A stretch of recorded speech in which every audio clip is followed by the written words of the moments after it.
চাঁদপুরের মতলব উত্তরে ক্যারির ট্যাবলেট খেয়ে উজ্জ্বল নামের 23 বছরের এক তরুণ আত্মহত্যা করেছে।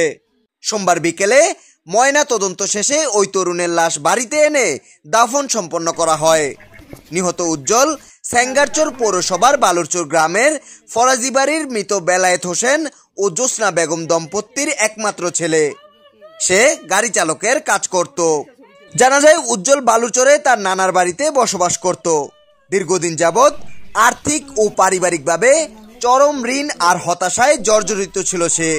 2 বছর আগে বিয়ে করলেও স্ত্রীর সঙ্গে বনিবনা না থাকায় স্ত্রীও ছেড়ে চলে যায় উজ্জ্বলকে।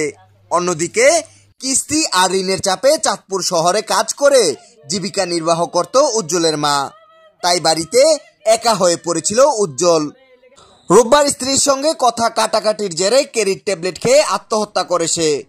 এরপর পার্শ্ববর্তী